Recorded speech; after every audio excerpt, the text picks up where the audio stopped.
Not adjusting your budget is another thing. So you want to make sure that if anything happens, just adjust your budget. Okay. If you have that emergency, then you can say, okay, well, right now I'm not going to be overpaying, paying down the debt. And now I need to go back to replenishing my emergency fund. Or this came in unexpectedly. I don't have enough in my emergency fund, but I do have some. But I now need to move a few other things around so that I can, pay for this.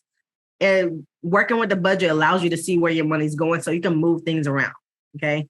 So make sure you do adjust the budget for whatever happens. Okay. If you get a new job, you're making less. If you're making more, adjust your budget, because if you leave money without an actual function, without an actual task, something to perform, you're going to spend it. It's going to be on turning up or doing whatever that you love to do. So don't wait. Do not wait to allocate where your funds go. Because anytime that I say, oh, yeah, I'm going to just see how much I have left, don't do it. If you're going to say you're going to pay $300 toward that credit card, go ahead and pay it when you get the money. But don't forget to pay yourself first, too. Okay. Neglecting your debt repayment. Make sure, just that you need to do. Okay. With all the crazy stuff that's going on in the world right now, we got to get our finances together because we really do need economic power. We can see, we need economic power so we can have political power, because the way these laws is functioning right now,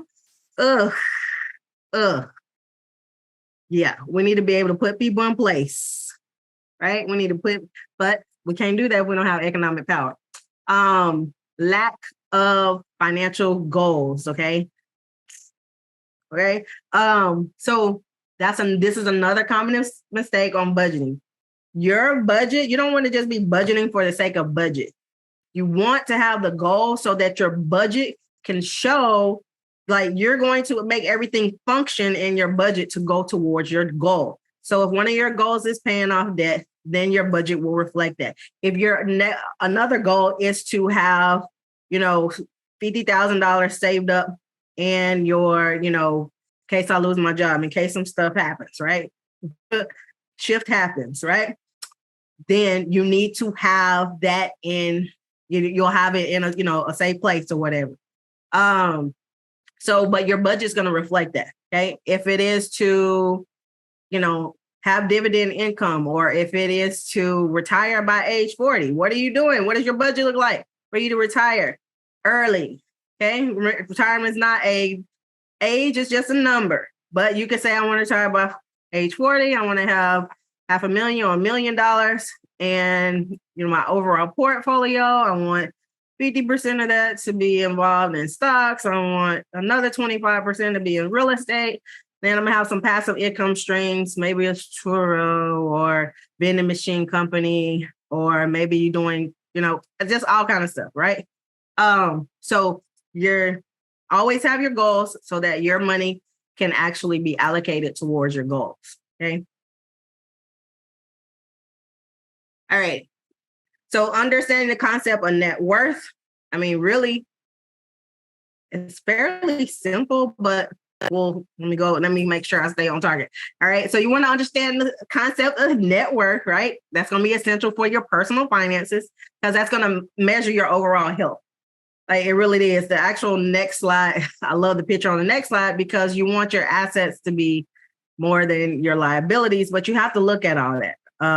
So your net worth is going to serve, it's going to serve as a useful metric for evaluating your financial situation and your progress. So if you start one place and it's June, right now, right? And then you can assess where you are looking at your net worth in December. When I started off, man, my net worth was negative, but now it's positive, right? But also it's because of my house matriculated as far as the equity that I have in it as well, which is not, realized until I actually sell it, but it is a projection, right? That intrinsic value of what I have. So you want to use that because it's going to indicate your overall value going to tell you what financial resources that you have. And it can help you just assess your goals, track your progress, and then you can make some informed decisions. Okay. So by regularly calculating your net worth, you're going to be able to monitor your changes. All right. You're going to be able to look at those tangible assets. Remember, the tangible are the ones things that we can touch, we can see. And then and you'll be able to see what the intangible assets are, like your intellectual property. And that's something that I think I haven't even thought of. Like, how do we assess what our intellectual property? I actually just read an article that Overstock.com bought Bed Bath & Beyond's intellectual property for $21.5 million. So now instead of them calling themselves Overstock.com, they're going to be utilizing Bed Bath & Beyond's domain, and they have all access to their intellectual property. And so, so you need to assess that because it does count, right? Copyrights and patents as well. All right. You better believe it, because they did file for bankruptcy, but that helped them on the way out. I'm pretty sure it helped them. But now that stock is a penny stock. So yeah, that's totally messed up. Lots of lives, lots of lives, but they still, people will still be all right. At least the owners at the top, I put it like that. And the preferred stockholders, y'all know they got paid. All right. So that's a little bit about your net worth. All right. So your key components to the net worth. Okay. Looking at how your assets and your liabilities are going to be your key components that contribute to the calculation of your net worth. Okay. So again, your assets, everything that holds value. Okay. And that's going to encompass, a lot of things: your cash, your investments, your real estate, personal belongings. Okay. Think about if you have gold or, I have a grandbaby piano. So that's part of it. I have artwork. I don't know how I got into artwork. I just started wanting stuff. I wanted to have an estate. Okay. So things that are resellable, right? Like they're actually worth something. When you see in the newspaper, you have those estate sales, right? Any other valuable possessions. You might have some jewelry that's hand down that might be worth, something because it's been passed down, over the ages. It can include your stocks, bonds, okay?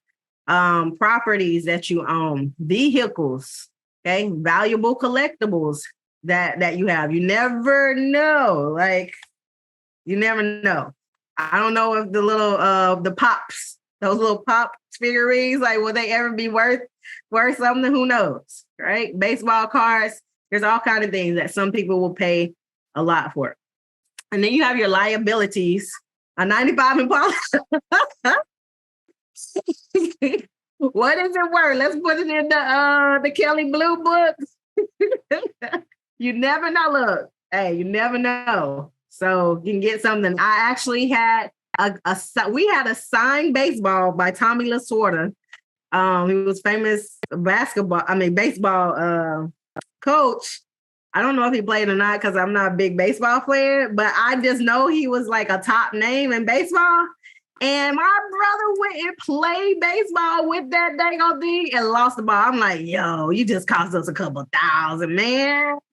Like, we could probably got something for that because my mom used to work for the railroad. And so they had, seats. So we used to get to go to different games. But I do have another baseball that's signed by one of the Astro players. So I was probably worth a couple of $100 or whatever. So you just never know.